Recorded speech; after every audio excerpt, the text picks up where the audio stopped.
Okay, so you guys have been sending in some really fascinating stuff. And this one in particular, um, it's really got me thinking. Yeah. You know how it is like you're learning English, Mm-hmm. you're doing great, you're getting the grammar, you're expanding your vocab, Right. but then bam, you hit a wall. It's like everyone suddenly starts talking at double speed. Absolutely. And it's not just the speed, right? It's like this Yeah. whole other rhythm, a different way of stringing sounds together. And episode 18 of the 30 Days English Learning Podcast from Master English Podcast, that's exactly what they're tackling. Oh, yeah, that's a good one. Yeah, so we're going to like dive deep into that episode in this deep dive Yeah. and like really unpack why native English can sound so fast. And then more importantly, we'll look at some strategies to actually help you understand it better. Yeah. I mean, the thing is, like you said, it's not just about speed. It's like a whole different way of using the language. Yeah. And the episode you sent starts with this story about Lewis, who's an engineer from Argentina. Yeah. And, his English is good on paper, but he gets to New York and someone asks him, like, hey, you good? Want to grab a bite? Oh, I can totally see it. Right. And he's like completely lost. It's that like split second where you're like, is this a real question? Are they actually asking me to eat? Totally. It's like all your textbook English just flies out the window. It does. And it shows that understanding native English, it's not just about knowing the words and the rules. It's about this like deeper level of rhythm and flow and even those tiny cultural cues. Yeah, yeah. And the episode makes this really interesting point. Like, native speakers aren't actually speaking faster. That's right. It just sounds that way. Yeah, it's all about perception. Yeah, so why does it sound so much faster then? What's going on there? Well, the podcast breaks it down into three main things. The first one is what they call reduced sounds. Okay. So think about how often we say gonna instead of going to. Oh, yeah, all the time. Right. We're constantly like compressing words and sounds to make things flow more smoothly. And that contributes to that feeling of speed. It's like the language is evolving to be more efficient. Exactly. Yeah. And then there's the linking of words. Yeah. So like what do you want becomes what you want. Right. It's like it all just melts together. Yeah. The spaces between the words get smaller and it sounds faster. And then the third thing is dropping syllables. All right. So like comfortable turns into comfortable. Yeah. We're basically like trimming away sounds, which again makes it sound like we're talking a mile a minute. It's like we're taking all these little shortcuts without even realizing it. Exactly. And then the podcast gets into how our brains actually process all of this, which I found super interesting. Yeah. They talk about this thing called chunking. Can you explain what that is?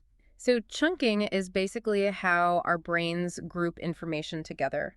For a native speaker, a phrase like, did you eat yet? Doesn't feel like 6 separate words. Right. They hear it as maybe just 2 or 3 chunks. Did you eat yet? Because it's a familiar phrase, the brain can process it much faster. So for someone learning English, they're hearing all 6 of those words individually, which makes it way harder to keep up. Exactly. And that's where this idea of cognitive load comes in. Cognitive load. Yeah, basically, our brains can only handle so much information at once. Okay. So if you're trying to translate every single word you hear in real time, it's like overloading your system. It's like trying to juggle too many things at once. Exactly. Something's going to drop. So how do we deal with that cognitive overload then? Especially when it feels like English is coming at us so fast. The key is something called automaticity.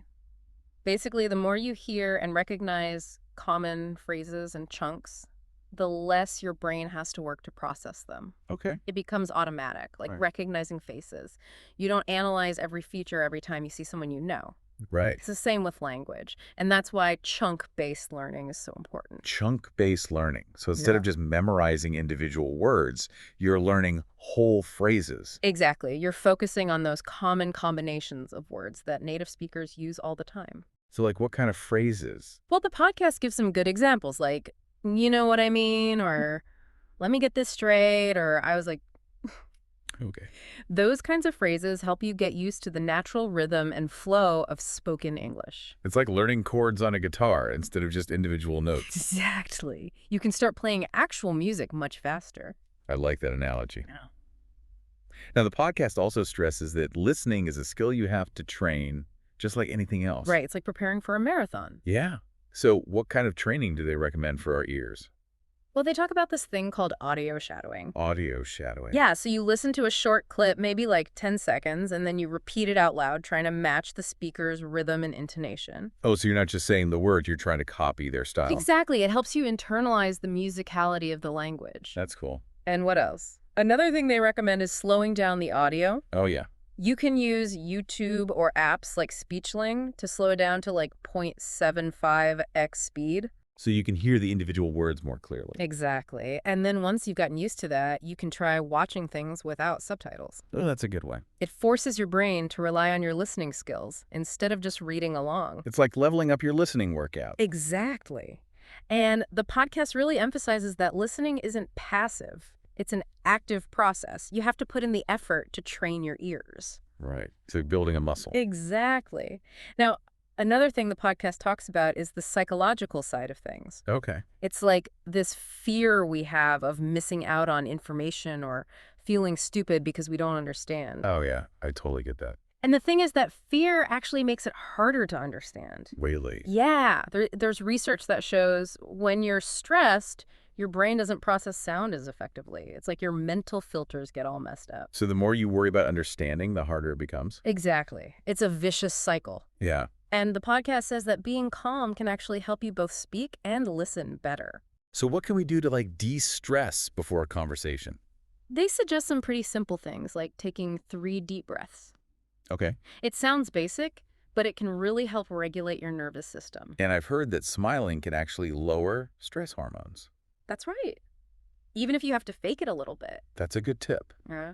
And they also talk about shifting your mindset, instead of trying to understand every single word, just focus on connecting with the person you're talking to. Yeah, that takes a lot of pressure off. It's like reframing the goal from perfect comprehension to just having a genuine interaction. Exactly. So we've talked about the reasons behind the speed and some mental strategies now. Let's get into the actual tools and resources for training our ears. Okay. The podcast mentions some specific podcasts that are good for practicing This American Life and The Daily. Yeah, those are great because they expose you to a lot of different voices and accents and ways of speaking. And they recommend some YouTube channels too, like Rachel's English for American Pronunciation. Yeah.